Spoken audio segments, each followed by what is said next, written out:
Bonjour tout le monde, j'espère que vous allez bien. Je suis très contente de vous retrouver aujourd'hui pour une nouvelle vidéo de présentation de jeu. Aujourd'hui, on s'intéresse à l'Oracle des Vampires de Lucy Cavendish, illustré par Jasmine Beckett-Griffith.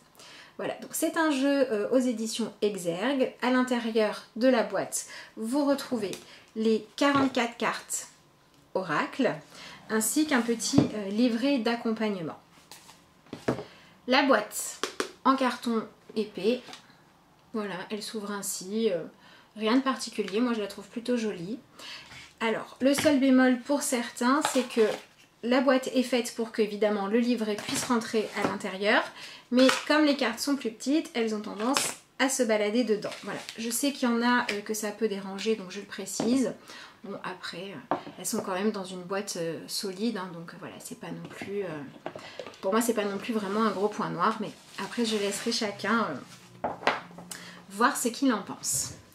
Au niveau des cartes, donc on a infini brillant, on a une très belle qualité de cartes, hein, comme souvent sur les jeux de Lucy Cavendish. Le dos des cartes est ainsi. Moi, je le trouve plutôt joli, il est très sobre, hein. Par contre, au niveau de la bordure des cartes, bah, ça a été laissé blanc. Voilà, il n'y a pas de dorure, il n'y a rien. Je trouve ça un petit peu dommage parce que bah, c'est un jeu qui aborde donc le thème des vampires, qui parle du côté noble. On a plusieurs cartes hein, qui ont ce mot-clé là de la noblesse. C'est vrai que j'aurais peut-être aimé que ce soit un petit peu mieux fini. Mais bon, encore une fois, ça n'empêche pas d'utiliser le jeu correctement. Alors, parmi les différents oracles de Lucy Cavendish, je trouve que l'oracle des vampires est un des jeux qui est le plus accessible et qui est le plus facile à comprendre. Voilà, les explications du livret sont vraiment claires. Il n'y a pas besoin forcément de réfléchir 3 heures pour les comprendre et on arrive très facilement à identifier ce que l'auteur veut nous transmettre comme message. Il y a, moi je trouve en tout cas, certains jeux que Lucy Cavendish a fait notamment après celui-ci où les significations sont moins évidentes, où c'est un petit peu plus métaphorique, c'est moins clair et moins direct. Voilà. Donc si vous avez envie de tester les jeux de développement personnel ou ceux de Lucy Cavendish, je trouve que celui-là, pour démarrer, pour comprendre un petit peu son univers, sa manière de fonctionner, est très bien. C'est un jeu qui va nous permettre de travailler sur les zones d'ombre. Voilà, sur ce que vous n'arrivez pas à accepter, soit chez vous, soit chez quelqu'un d'autre. Vous allez retrouver des notions comme par exemple la jalousie, l'envie, la peur, etc., etc. C'est aussi un jeu qui va être utile quand on passe des épreuves, des moments difficiles, où c'est un petit peu, où on a besoin de comprendre pourquoi est-ce qu'on vit les événements ou au moins de leur donner du sens. Ça peut être un très bon jeu aussi dans ces cas-là. Donc moi je le trouve très bien fait, je le trouve accessible, beaucoup plus que certains autres. Et je trouve qu'il remplit très bien son rôle. Voilà, l'énergie des vampires, c'est vraiment à la fois ce côté noble et à la fois ce côté sombre. Voilà, donc on a vraiment une énergie de jeu qui va nous permettre d'aller regarder finalement les choses qu'on n'a pas forcément envie de voir ou qu'on n'a pas envie de traverser, tout en apportant un éclairage un petit peu plus lumineux, une porte de sortie qui va nous permettre de cheminer vers quelque chose soit de plus facile à accepter, soit vers une transformation pour aller vers une attitude, une manière d'être qui sera plus agréable et plus bénéfique. Donc sur chaque carte, alors elles sont un petit peu brillantes, donc il faut que je trouve comment vous les placez. Voilà. Donc vous avez à chaque fois évidemment l'illustration, le nom de la carte, le numéro en petit et entre les deux vous avez des mots-clés. Donc par exemple ici nous avons la jeunesse éternelle, énergie, nouveauté, vitalité. Alors, c'est pas un jeu forcément qu'on va utiliser juste en tirant la carte, mais vous pouvez déjà quand même regarder ce que le dessin vous inspire. Vous pouvez aussi utiliser les mots-clés pour les appliquer dans votre journée ou dans votre semaine par exemple. Après, c'est vrai que ces jeux-là, moi je trouve qu'ils sont vraiment utiles quand on les utilise avec le livret. L'illumination, inspiration, révélation et innovation. Alors on a aussi des cartes un petit peu plus lumineuses, mais la plupart sont quand même sombres. C'est un jeu qui va aussi vous inviter voilà, à étudier, à aller regarder les choses en profondeur, à ouvrir vos horizons, à prendre un petit peu de recul aussi parfois. Et c'est un jeu aussi qui va vraiment nous inviter à être honnêtes avec nous-mêmes hein, et à vraiment partir dans la direction de dire bon allez maintenant, quoi que j'ai à faire, quoi que j'ai à changer, je suis prêt à l'entendre, je suis prêt à assumer, je suis prêt à agir. C'est pas un jeu où on va subir la situation. Voilà, le but c'est vraiment de nous donner une direction pour continuer à avancer mais d'une manière qui soit beaucoup plus positive ou productive de bonnes choses. La connaissance, ici on avait études, apprentissage et éducation. Alors, il y en a qui sont un petit peu plus durs hein, quand même au niveau de... Ici c'était l'ancien. Là c'était le cauchemar. J'arrive pas à voir dans la caméra pour vous dire les titres en même temps. Immortel. La transmission. Celle-là je la trouve très jolie. La séduction. Donc celle-ci c'est celle qu'on retrouve sur le livret et sur la boîte. Vous voyez, il y a quand même des images un petit peu qui peuvent déranger. Hein. Ici, on a les traces de mains pleines de sang derrière. Donc, on a vraiment ce côté où on est invité à aller regarder en nous ce qui ne fait pas forcément plaisir. Et on a aussi des cartes qui vont, voilà, comme celle-ci, le créateur, nous inviter à mettre une nouvelle lumière sur autre chose. Alors, c'est sûr que c'est peut-être pas le jeu qu'il faut prendre quand vous avez envie d'avoir un message... juste réconfortant hein, parce que ce jeu là il va aller un petit peu titiller ce qui ne fonctionne pas ou ce qui a besoin d'être regardé différemment. Par contre quand vous êtes prêt à faire ça il fonctionne vraiment très bien. Les rites de la mort, c'est aussi un jeu qui peut accompagner dans les périodes de deuil. Alors ça peut être le deuil d'une personne mais ça peut aussi être celui d'une relation, d'une période de votre vie. Besoin d'aide. Vous voyez, on a quand même un côté où on n'est pas accusé de quoi que ce soit. On nous propose aussi, quand c'est nécessaire, de s'ouvrir aux autres, de reconnaître nos besoins. Le primitif. Voilà, ici on a la notion de s'accepter tel qu'on est vraiment. La compassion. La raison. L'appel de la nuit. Celle-là aussi, c'est une carte qui vous encourage à aller vers ce que vous souhaitez vraiment. Donc, soit ce sont des périodes difficiles, des épreuves à passer qui peuvent vous demander d'avoir un support, soit c'est parce que vous vous sentez à un moment donné bloqué, que vous ne trouvez pas le courage ou la confiance en vous pour entamer une nouvelle étape, pour suivre un rêve, etc. Il peut être très efficace à ce moment-là aussi. Le passé, une prison. On a cette notion, tout en allant explorer, de continuer à avancer et d'être beaucoup plus authentique. Hein. Anti-héros, j'aime bien celle-ci. Ce qu'on a dessus, non-conformiste, prise de risque et briseur de règles. C'est vraiment un jeu qui nous permet de nous libérer de tout un tas de choses. Hein. Des croyances, des peurs, des conditionnements. Et le but, c'est vraiment d'aller retrouver sa nature profonde, de l'assumer et de la sublimer. Je le trouve très très bien ce jeu. Moi je l'aime beaucoup. Je l'utilise souvent. La soif. Ouais, après il y a des cartes un petit peu plus dérangeantes hein, comme celle-ci. L'outsider. Le libre arbitre. L'amour triomphe de tout. Alors après c'est vrai qu'on peut noter que très souvent les visages ne sont pas très très heureux. Il y a plusieurs cartes où il y a des loups. Le monstre à l'intérieur. Alors celle-là par exemple quand on la tire elle peut faire un petit peu peur et puis en fait avec le livret ensuite on se rend compte qu'elle nous invite justement à ne plus subir ça. Voilà, celle-ci elle est un petit peu plus choquante. L'extase. Alors elles ont beau être sombres, il y a quand même des couleurs lumineuses. Voilà, il y a certaines cartes où la lumière est utilisée d'une manière où la carte est captivante. Brûlé par le soleil. Témoin. Celle-ci, elle est forte en énergie. Cette mort viendra. Donc là, on est plus sur accepter les choses. Et alors, en plus, on a la grenade avec le fruit de la connaissance, donc c'est intéressant. La proie. Voilà. Donc, vous avez aussi des cartes qui vous invitent à reconnaître les schémas dans lesquels vous vous enfermez ou que vous subissez. Donc, on avait la proie, maintenant on a le chasseur. Pas du tout la même énergie. Hein. La rébellion. la discipline. Voilà, on a ce côté où il faut aller puiser dans la volonté en nous. Hein. C'est vraiment un jeu qui peut nous aider finalement, qui peut renforcer, qui peut coacher. Le sacrifice. La foi. Voilà, celle-ci elle vient un peu bousculer les croyances. La religion. Donc en plus on a des domaines qui sont un petit peu, voilà, comme ici avec la foi et la religion. On est sur les croyances, mais on a deux cartes différentes, donc il y a des domaines qui sont quand même traités en profondeur. Si vous faites par exemple un tirage en 3 cartes et que vous tirez ces deux cartes-là, forcément vous savez qu'il y a quelque chose d'important qui influence votre vie.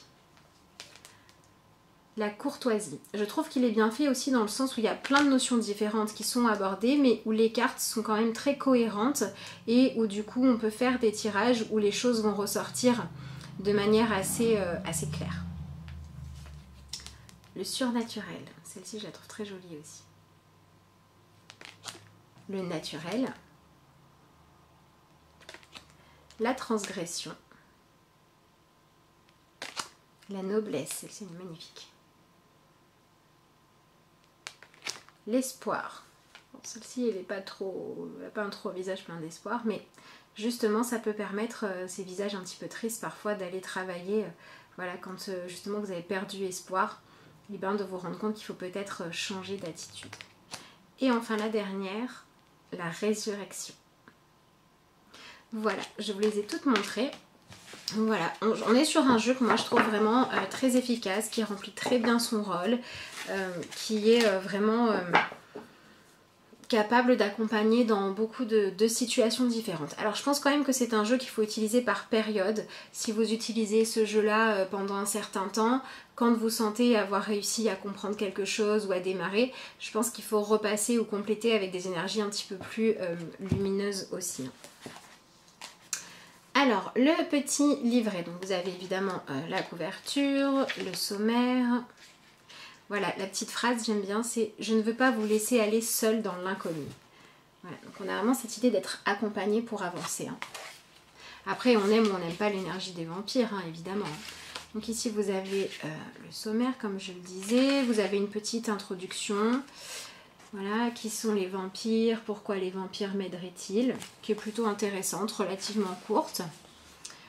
Les vampires sont-ils réels? Bon, ça après c'est à chacun de voir si ça parle ou pas. Hein. Une histoire sur les vampires. Bon, ensuite vous avez les indications habituelles.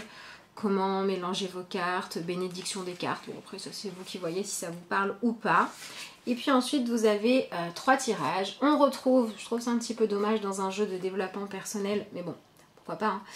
Hein. Passé, présent, futur, encore une fois. Et ensuite vous avez 2 autres tirages qui sont proposés. Donc le premier c'est le chemin à travers la nuit. Alors c'est un tirage en 12 ou 13, je sais plus, 13 cartes. Il faut quand même avoir le temps hein, de tirer 13 cartes et de lire les 13 significations, de tout assimiler. Je trouve que ça fait un petit peu beaucoup de cartes, ou alors voilà, vous mettez le tirage, vous faites votre tirage et puis vous le travaillez pendant quelques jours avec un petit cahier à côté pour noter les choses peut-être par exemple.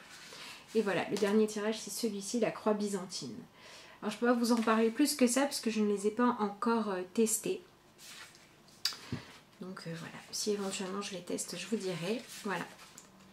Et ensuite on passe au message des cartes. Et là, je trouve qu'ils sont très bien faits. Donc si on prend la première carte, vous avez une petite représentation de la carte en noir et blanc. Bon, comme je le dis, moi, ça ne me dérange pas. Le numéro, le titre, donc facile à retrouver parce qu'elles sont numérotées, hein, ce qui n'est pas le cas dans tous les jeux. Vous retrouvez les mêmes mots-clés que ceux que vous aviez sur la carte. Et ensuite, pour chaque carte, vous avez une explication. Les vampires vous parlent. Où voilà, l'auteur va vous raconter quelque chose qui va vous aider à vous mettre dans l'énergie, à ressentir l'énergie de la carte et qui va commencer à vous donner des messages. Ensuite, vous avez bénédiction et malédiction, donc l'interprétation positive de la carte et l'interprétation négative.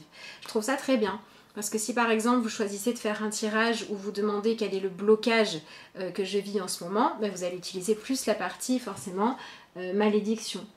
Si vous êtes sur un tirage où vous demandez vers quoi est-ce qu'il faut aller ou ce qu'il faut libérer en vous, vous pouvez utiliser forcément la partie bénédiction. Je trouve ça très bien. Moi j'ai l'habitude aussi de l'utiliser parfois quand je tire juste une carte comme ça sans poser de questions ou pour un message spontané, de lire un petit peu les deux et puis de regarder où est-ce qu'on peut en être par rapport à cette énergie-là. Voilà, donc je trouve ça assez complet. Et ensuite, en dessous, vous avez l'utilisation de la carte. Donc c'est vraiment très complet. Je le trouve très bien. Ça tient sur 2 pages, donc on n'est pas non plus, pour ceux qui n'aiment pas ça, sur les jeux d'Alana Fairchild où on peut avoir 3-4 pages pour une carte. Donc c'est vrai que même si vous n'avez pas beaucoup de temps, même si vous êtes dans une période un petit peu compliquée, vous n'avez pas non plus 10 minutes de lecture avant d'avoir saisi l'essence d'une carte. Donc c'est pas mal. Alors pour vous donner une petite idée, on va tirer une carte et puis on va aller lire l'interprétation qui en est faite.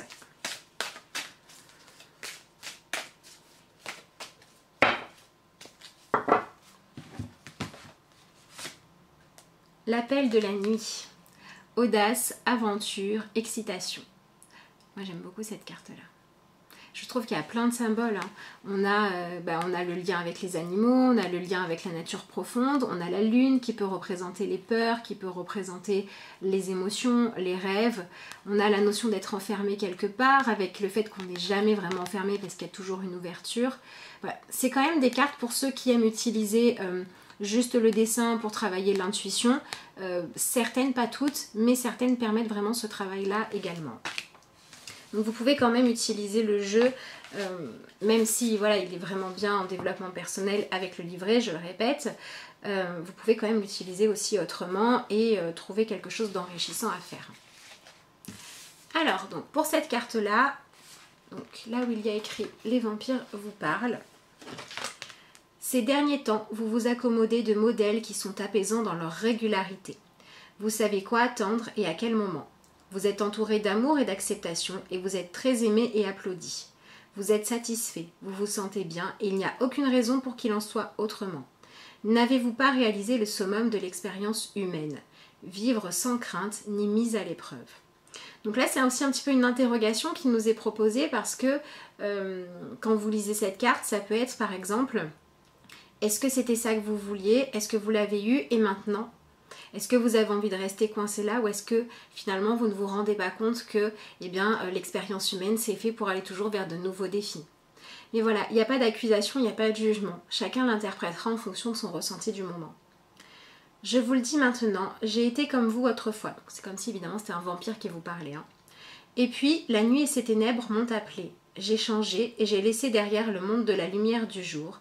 Et pendant un certain temps, j'ai voyagé en m'éloignant de mes proches, même si certains ont choisi de le faire avec moi. J'ai quitté tout ce que je connaissais à bien des égards, et ce faisant, je suis devenue plus parfaitement moi-même que si j'étais restée dans cet endroit absolument calme et confortable. Car dans l'épreuve, je renaissais. Dans le défi à relever, je m'étais forgée. Et dans la solitude, j'ai pu me connaître. Ce moment, je ne pouvais le vivre que seule. Et vous, vous craignez de quitter la zone de confort. Vous préférez tout ce qui est connu. Mais je vous le dis, avec cette carte arrive l'appel de la nuit avec ses créatures sauvages. Voilà, je ne vais pas tout vous lire parce que c'est très très long, sinon dans la vidéo. Mais voilà, vous voyez, il y a cette idée où dans un premier temps on vous explique ce que vous êtes en train de vivre. Donc si pour l'instant vous n'arrivez à assimiler que ça, pas de souci. Et si vous êtes prêt à entendre plus, et ben vous lisez le message jusqu'au bout et vous vous rendez compte que peut-être un sentiment d'inconfort ou de trop grande sécurité, si vous vous sentez mal, c'est parce qu'il faut aller vers autre chose. Si vous vous sentez bien, voilà, il faut simplement réussir à accepter d'en passer par là, de se sentir bien dans votre petit confort, tout en ayant conscience qu'il ne faut pas chercher à s'y installer pour toujours. Donc c'est vraiment un jeu plein de sagesse. Donc je vous lis pas tout le petit passage là parce que sinon c'est très long. Donc la petite bénédiction, attirance, stimulation, audace, inattendu, frisson, danger, changement de circonstances, attrait pour l'occulte, inconnu, envie de comprendre, expérimentation, défi et épreuve. Voilà tous les mots-clés avec lesquels vous pouvez travailler pour trouver comment la carte vous parle. Et au niveau de la malédiction, on a encore quelque chose de différent. Pensée routinière, conditionnement pour obéir, paresse, ennui, endormissement, ambiance fade, insipidité, lâcheté, non-contestation, sécurité, apathie, indifférence. Donc à chaque fois, ça vous demande quand même un petit travail sur vous pour chercher qu'est-ce qui résonne juste exactement en vous. Voilà. C'est aussi un jeu que vous pouvez utiliser en complément avec justement une carte soit sur le lâcher prise, soit une carte positive, etc. etc. Vous pouvez l'utiliser seul et vous pouvez l'utiliser combiné. Et donc au niveau de l'utilisation de la carte, il est temps d'aller au-delà des endroits et des personnes avec qui vous vous sentez en sécurité. Il est temps de déployer vos ailes et de chercher de nouveaux amis, de vivre d'autres expériences et de connaître d'autres personnes. Vous gagnerez tellement si vous osez partir en exploration. Voilà. Donc voilà, comme je vous dis, si quand vous lisez ça, vous n'êtes pas prêt, vous savez simplement que il faut rester là où vous en êtes et puis vous préparer à ça. Et si vous avez demandé un message en disant qu'est-ce que maintenant je dois faire, là vous savez que c'est le moment de se mettre en action. Si vous avez demandé de quoi j'ai peur de passer à l'action, il faut que j'expérimente le pourquoi, que je trouve, etc. etc. Donc voilà, on peut vraiment utiliser ce jeu soit pour se comprendre, soit pour se remettre en action et c'est pour ça que je le trouve très complet. Je trouve qu'il n'y a pas spécialement de jugement dans ce jeu-là. Par contre, il y a cet élan de motivation. Voilà, c'est le moment d'eux, il faut bouger. C'est un jeu qui vient quand même un petit peu bousculer forcément nos croyances et nos peurs. Donc c'est pas un jeu tout tranquille, mais moi je le trouve très efficace. Donc voilà, vous avez cette présentation-là pour tous les jeux. Et puis à la fin, vous retrouvez un petit mot sur l'auteur et un petit mot sur l'artiste, tout simplement. Voilà, avec... Halloween qui se rapproche petit à petit, c'est un jeu qui va rapidement être de saison. Écoutez, voilà, moi j'ai fini la présentation. Donc cette vidéo m'avait été demandée par Laetitia qui suit la chaîne. Donc voilà, j'en profite pour lui faire un petit coucou. J'espère que la vidéo vous plaît à tous. Et puis je vous dis à bientôt pour de nouvelles.